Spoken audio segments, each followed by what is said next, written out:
أكبر الله أكبر الله أكبر الله أكبر ولله الحمد. إن الحمد لله نحمده ونستعينه ونستغفره ونستهديه ونعوذ بالله من شرور أنفسنا ومن سيئات أعمالنا. من يهده الله فلا مضل له ومن يضلله فلا هادي له. أشهد أن لا إله إلا الله وحده لا شريك له وأشهد أن محمدا عبده ورسوله.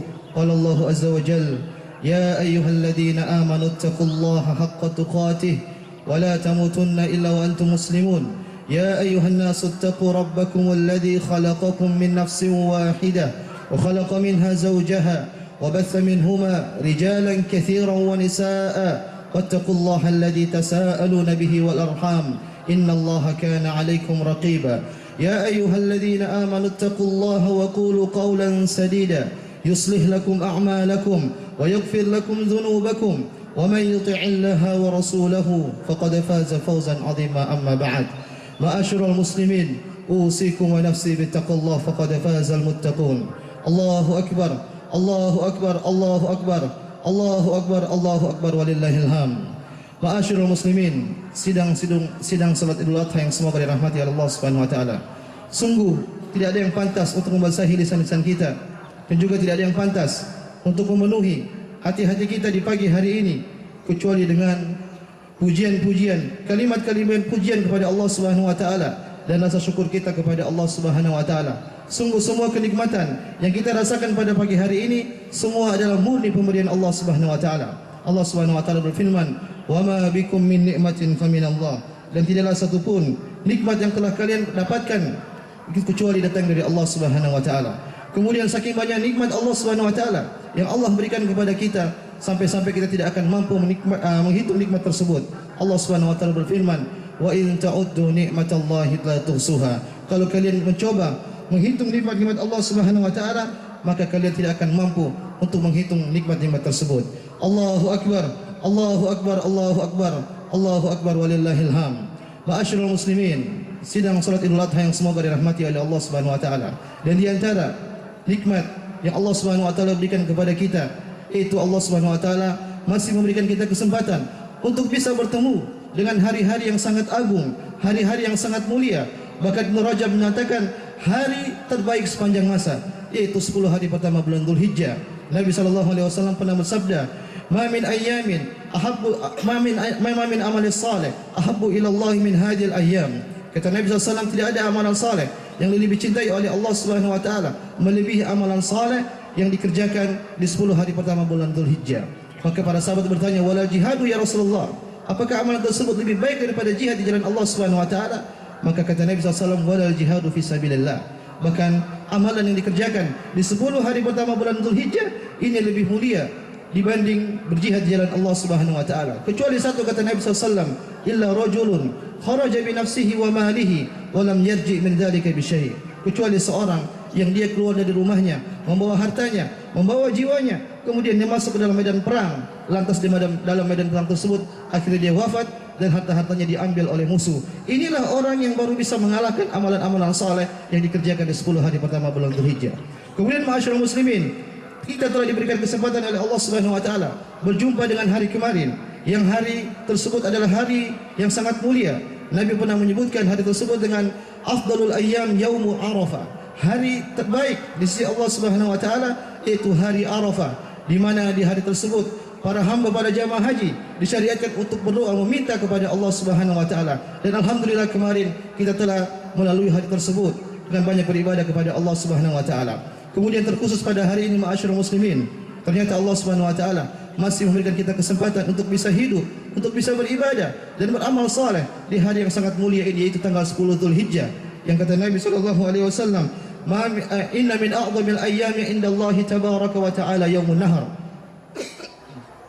Kata Nabi sallallahu alaihi wasallam, di antara hari yang sangat agung di sisi Allah Subhanahu wa taala yaitu yaumun nahar, yaitu hari penyembelihan atau kita sebut dengan hari Idul Adha. Ma'asyiral muslimin, hari yang sangat agung ini dijadikan oleh Allah Subhanahu wa taala sebagai hari raya, hari di mana kaum muslimin disyaratkan untuk bersenang-senang, untuk berbahagia, untuk membagi keceriaan. Oleh karena dalam hadis bahkan Nabi sallallahu alaihi wasallam memerintahkan para sahabat untuk bermain-main di hari Idul Adha. Disebutkan dalam hadis, Nabi SAW pernah berkata kepada Bani Arfada, il'abu ya Bani Arfada, bermain-mainlah kalian wahai Bani Arfada, liya'lamal yahud wan nasara anna fi dinina fusha. Bermain-mainlah kalian agar orang-orang Yahudi dan orang-orang Nasrani mereka paham bahwasanya agama kita bukanlah agama yang kaku, namun agama kita juga punya kelapangan sehingga kita bisa bersenang-senang, berbahagia dan bisa bermain-main. Dan ma'asyiral muslimin, untuk menyempurnakan hari kebahagiaan hari Idul Adha, maka Allah Subhanahu wa taala pun mengharamkan berpuasa di hari raya Idul Adha, bahkan 3 hari setelah hari raya itu di hari-hari tasyrik. Allah Subhanahu wa taala mengharamkan hari tersebut dijadikan sebagai hari-hari puasa. Dalam hadis Nabi sallallahu alaihi wasallam bersabda, ayyamut tasyrik ayyamu aklin wa syurbin. Hari-hari tasyrik yaitu tanggal 11, tanggal 12 dan tanggal 13 Zulhijjah itu adalah hari-hari untuk makan dan hari-hari dan minum. Ma'asyiral muslimin, sidang salat Idul Adha yang semoga dirahmati oleh Allah Subhanahu wa taala. Kita sadar hari ini hari adalah hari yang sangat agung, sehingga Allah Subhanahu wa taala mensyariatkan kepada kita sebagai kaum muslimin untuk menyembelih hewan kurban. Bahkan di hari ini disyaratkan terus sampai hari tanggal 13 Zulhijjah. Ketahuilah ma'asyiral muslimin, syariat kurban adalah ibadah yang sangat agung di sisi Allah Subhanahu wa taala. Namun ketahuilah, tatkala disyariatkan ibadah kurban, bukan maksudnya hanya kita semata-mata menyembelih onta, menyembelih sapi atau menyembelih kambing. Dan bukan juga syariat kurban maksudnya kita hanya menyembelih, menumpahkan darah hewan-hewan tersebut. Namun dijelaskan oleh para ulama bahwasanya syariat kurban, syariat al-udhiyah itu bagaikan madrasah yang kita bisa mengambil pelajaran dari ibadah tersebut.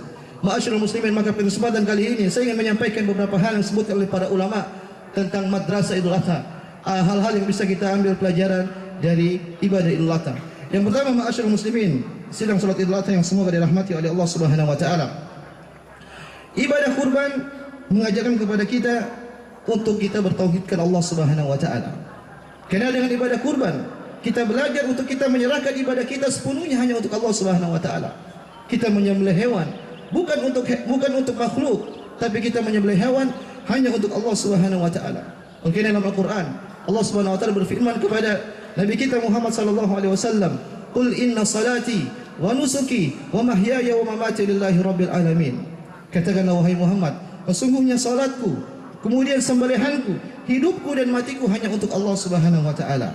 Maka ma'asyiral muslimin, tatkala kita menyembelih, ini ada pelajaran bahwasanya semua ibadah hendaknya kita hanya serahkan kepada Allah Subhanahu wa taala. Apapun ibadah tersebut, termasuk hewan kurban yang kita sembelih, kita tujukan hanya kepada Allah Subhanahu wa taala. Kemudian juga ma'asyiral muslimin, dijelaskan oleh para ulama, tatkala kita beribadah kurban, maka ibadah kurban pun mengajarkan kita agar senantiasa ikhlas kepada Allah Subhanahu wa taala. Artinya apa? Tatkala kita menyembelih hewan kurban, kita tidak mengharapkan pujian-pujian orang. Kita tidak ingin dipuji bahwasanya hewan kita yang paling baik, hewan kita yang paling besar, hewan kita yang paling mahal, tidak.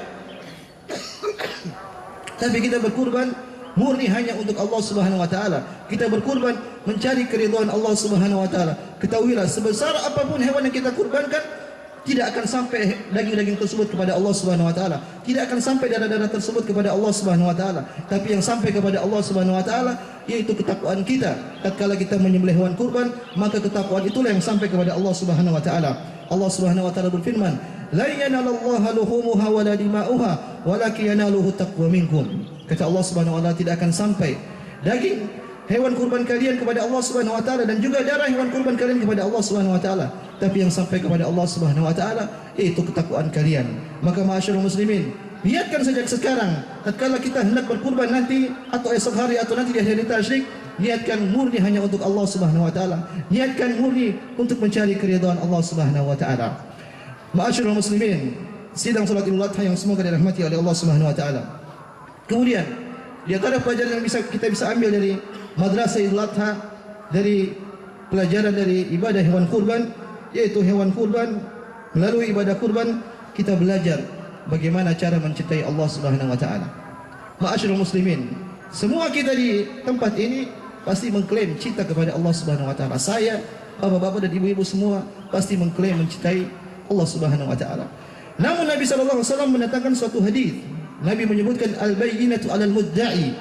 Bagi yang mengklaim bahwa dia cinta kepada Allah Subhanahu wa taala, maka buktikan cinta tersebut. Kalau hanya mengungkapkan dengan lisan, semua orang bisa. Tapi dengan bukti, kata Nabi sallallahu alaihi wasallam. Oleh karena disebutkan oleh para ulama, di antara bukti cinta seorang kepada Allah Subhanahu wa taala, cinta seorang kepada Nabi Muhammad sallallahu alaihi wasallam, yaitu dia mengerjakan apa yang diperintahkan oleh Allah Subhanahu wa taala dan Rasulnya. Allah Subhanahu wa taala berfirman, "Ya ayyuhalladzina amanu istajibu lillahi walir rasuli idza da'akum lima yuhyikum." Kata Allah Subhanahu wa taala, wahai orang-orang beriman, jawablah panggilan Allah Subhanahu wa taala dan Rasulnya jika Allah Subhanahu wa taala memanggil kalian atas suatu hal yang ada kehidupan dalam diri kalian. Ma'asyiral muslimin, kita belajar dari Nabi Ibrahim alaihissalam. Lihatlah Nabi Ibrahim alaihissalam. Beliau diperintahkan dengan suatu perintah yang sangat berat dari Allah Subhanahu wa taala. Beliau diperintahkan untuk berkurban, bukan berkurban dengan onta, bukan dengan sapi dan juga bukan dengan kambing. Namun ternyata Nabi Ibrahim alaihissalam diperintahkan oleh Allah Subhanahu wa taala untuk berkurban dengan mengorbankan anaknya. Luar biasa. Anak yang beliau tunggu sangat lama. Disebutkan bahwasanya Nabi Ibrahim harus menunggu kehadiran Nabi Ismail alaihissalam tidak kurang lebih sekitar 80 tahun. Namun tatkala anak tersebut tumbuh dewasa, tumbuh bisa untuk membantu Nabi Ibrahim alaihissalam, namun ternyata turun wahyu kepada Nabi Ibrahim alaihissalam perintah untuk menyembelih anaknya tersebut atau mengorbankan anak tersebut. Lihatlah bagaimana sikap mereka. Apakah Nabi Ibrahim menolak dengan perintah tersebut? Tidak, ma'asyiral muslimin. Apakah anaknya Ismail pun tidak menerima dengan ujian tersebut? Ternyata tidak. Mereka mau menerima apa yang diperintahkan oleh Allah Subhanahu wa taala. Inilah kata para ulama, inilah bukti cinta kepada Allah Subhanahu wa taala. Tatkala Allah Subhanahu wa taala memerintahkan suatu hal, apapun mereka lakukan demi mendapatkan keridhaan Allah Subhanahu wa taala, demi mendapatkan kecintaan Allah Subhanahu wa taala. Karena ini adalah bukti cinta seorang hamba kepada Allah Subhanahu wa taala. Dan Allah Subhanahu wa taala kisahkan kisah Ibrahim dalam Al-Qur'an. Allah Subhanahu wa taala berfirman, "Falamma balagha ma'ahu sa'ya."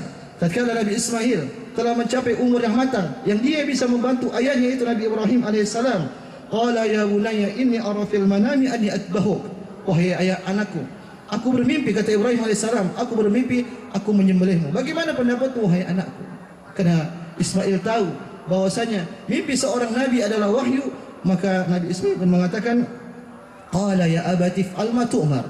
Wahai ayahanda, lakukanlah apa yang telah engkau diperintahkan oleh Allah Subhanahu wa taala. Satajiduni insyaallahu minas sabirin. Insyaallah kau akan mendapatku sebagai orang-orang yang bersabar. Masya-Allah, luar biasa. Lihatlah seorang ayah dan seorang anak mendapatkan ujian yang sangat berat dari Allah Subhanahu wa taala, namun mereka mampu untuk melewati ujian tersebut. Dan ma'asyiral muslimin, di hari ini kita tidak diperintahkan untuk menyembelih, mengorbankan anak-anak kita. Namun kita diperintahkan oleh Allah Subhanahu wa taala untuk mengorbankan satu hewan kurban. Satu hewan kurban tidak banyak, ma'asyiral muslimin. Maka inilah bukti cinta kita kepada Allah Subhanahu wa taala. Tatkala kita cinta kepada Allah Subhanahu wa taala, tatkala kita cinta kepada Nabi kita sallallahu alaihi wasallam, maka sebagai muslim yang baik kita pasti akan patut untuk melaksanakan perintah Allah Subhanahu wa taala dan perintah Nabi sallallahu alaihi wasallam. Lihatlah, Allah Subhanahu wa taala telah banyak memberikan kita nikmat, nikmat kesehatan, nikmat harta dan nikmat-nikmat lainnya. Namun ternyata setiap tahun sekali Allah Subhanahu wa taala minta kita untuk menyembelih hewan kurban, maka lakukanlah ma'asyiral muslimin. Ini sebagai bukti cinta kita kepada Allah Subhanahu wa taala dan bukti syukur kita kepada Allah Subhanahu wa taala. Ma'asyiral muslimin, sidang Idul Adha yang semoga dirahmati oleh Allah Subhanahu wa taala. Kemudian di antara pelajaran yang bisa kita ambil dari ibadah udhiyah atau ibadah Idul Adha, ma'asyiral muslimin, yaitu ibadah kurban, mengajarkan kita untuk bersikap peka, solidaritas kepada kita sesama muslim. Ma'asyiral muslimin, sidang salat Idul Adha yang semoga dirahmati Allah Subhanahu wa taala. Allah Subhanahu wa taala berfirman tentang hewan kurban, "Fakulu minha wa atimul ba'isal fakir." Kata Allah Subhanahu wa taala, makanlah dari hewan-hewan kurban kalian dan kemudian sisakan untuk kalian sedekahkan kepada orang-orang yang susah dan kepada orang-orang yang fakir. Dalam hadis juga Nabi sallallahu alaihi wasallam menyebutkan, "Kulu wa atimu wa tasaddaqu wadakhiru." Kata Nabi sallallahu alaihi wasallam, makanlah hewan kurban kalian, kemudian hadiahkan sebagiannya, kemudian sedekahkan sebagiannya, kemudian simpan sebagian dari hewan-hewan kurban kalian. Ma'asyiral muslimin, ini pelajaran disebutkan oleh para ulama bahwasanya ibadah kurban mengajarkan kita untuk peka terhadap sesama kita kaum muslimin. Kita diajarkan untuk bersedekah kepada sesama kaum muslimin. Kita diajarkan untuk berbagi sesama kaum muslimin. Dan memang inilah sifat muslim sejati. Sifat muslim sejati, dia akan menyayangi sesama kaum muslimin. Bukankah kita ini bersaudara, ma'asyiral muslimin? Allah mengatakan innamal mu'minuna ikhwah. Sesungguhnya setiap orang mukmin itu bersaudara. Kemudian dalam hadis Nabi SAW pernah mengatakan, al-muslimu akhul muslim, dan setiap muslim itu saudara bagi yang muslim. Maka ini pelajaran bagi kita ma'asyiral muslimin. Kita harus peka terhadap saudara kita sesama muslim. Jangan kita egois. Tatkala kita merasa kita mampu, tatkala kita merasa kita sudah terpenuhi apa yang kita inginkan, kemudian kita tidak peduli dengan orang lain, maka ini bukan ciri-ciri orang mukmin. Bahkan dalam hadis Nabi SAW tatkala menjelaskan tentang permisalan seorang mukmin, maka beliau jelaskan dengan permisalan yang sangat luar biasa. Masalul mu'minin fi tawadhihim wa tarahumihim wa ta'atufihim mathalul jasad.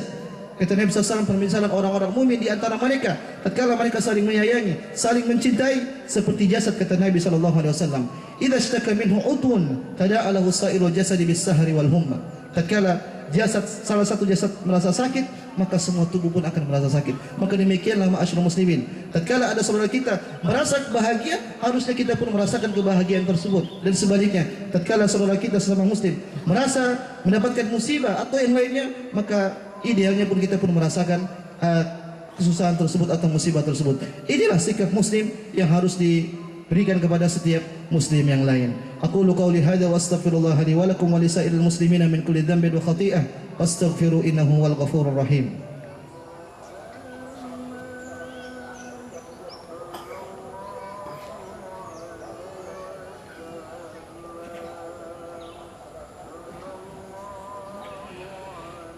Alhamdulillah rabbil alamin.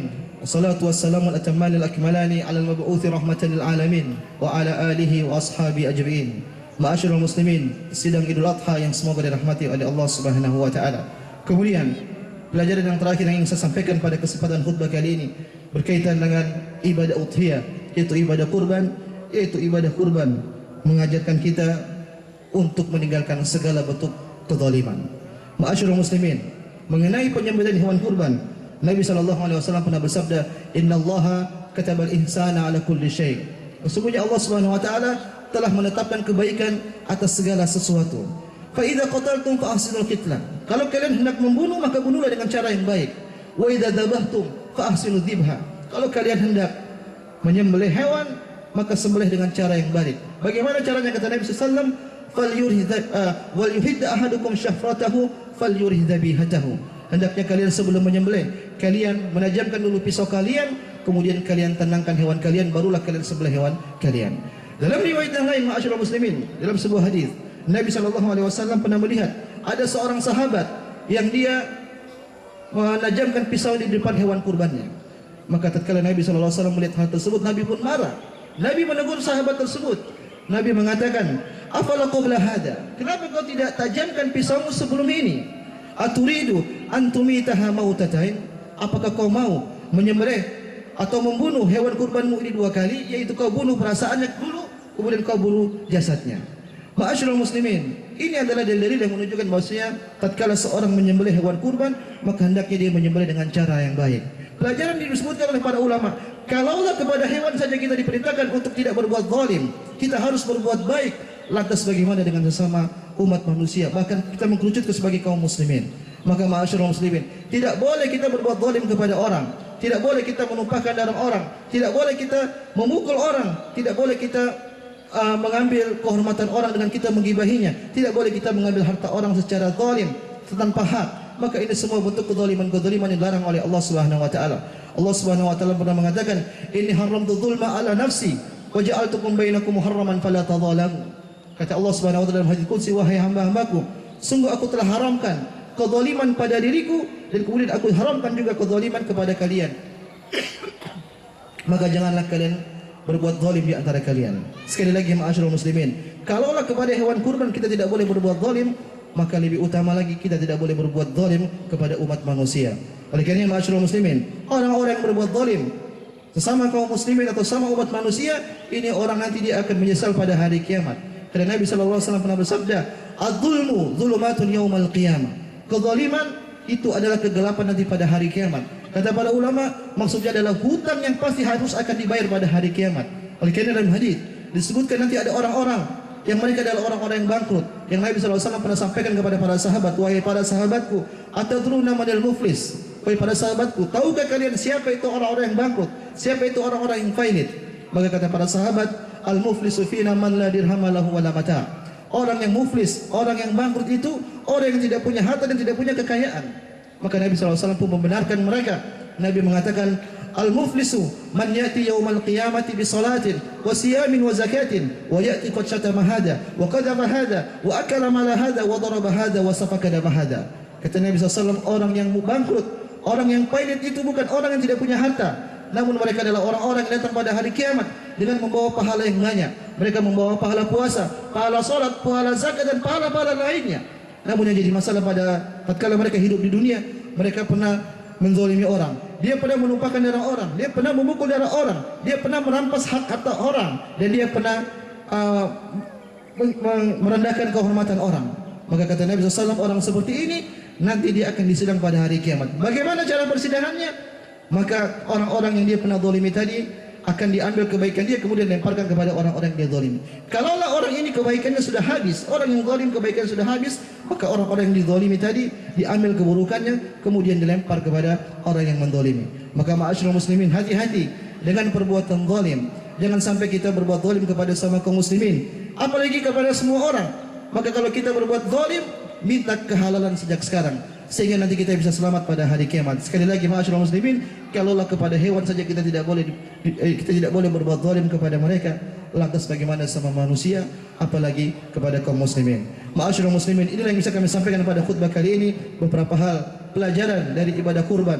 Mudah-mudahan Allah Subhanahu wa taala senantiasa memberikan taufik, memberikan hidayah, sehingga kita bisa menjadi hamba-hamba yang bertakwa kepada Allah Subhanahu wa taala dan menjadi hamba-hamba yang wafat dalam keadaan husnul khatimah. Innallaha wa malaikatahu yusalluna 'alan nabi ya ayyuhalladzina amanu sallu 'alaihi wa sallimu taslima. Allahumma salli 'ala Muhammad wa 'ala ali Muhammad kama shallaita 'ala Ibrahim wa 'ala ali Ibrahim innaka Hamidum Majid. Wa barik 'ala Muhammad wa 'ala ali Muhammad kama barakta 'ala Ibrahim wa 'ala ali Ibrahim innaka Hamidum Majid. Allahumma ighfir lil muslimina wal muslimat wal mu'minina wal mu'minat al ahya'i minhum wal amwat. إنك سميع قريب مجيب الدعوة يا قاضي الحاجات. اللهم إنا نسألك الهدى والتقى والعفاف والغنى. اللهم إنا نسألك الهدى والتقى والعفاف والغنى. اللهم اغفر لنا ولوالدينا وارحمهم كما ربونا صغارا. اللهم اغفر لنا ولوالدينا وارحمهم كما ربونا صغارا. ربنا ظلمنا أنفسنا وإن لم تغفر لنا وترحمنا لنكونن من الخاسرين. ربنا ظلمنا أنفسنا وإن لم تغفر لنا وترحمنا لنكونن من الخاسرين. ربنا تقبل منا ربنا تقبل منا ربنا تقبل منا. ربنا آتنا في الدنيا حسنة وفي الآخرة حسنة وقنا عذاب النار وقنا عذاب النار. وصلى الله على نبينا محمد وعلى آله وصحبه أجمعين. تقبل الله منا ومنكم. والسلام عليكم ورحمة الله وبركاته.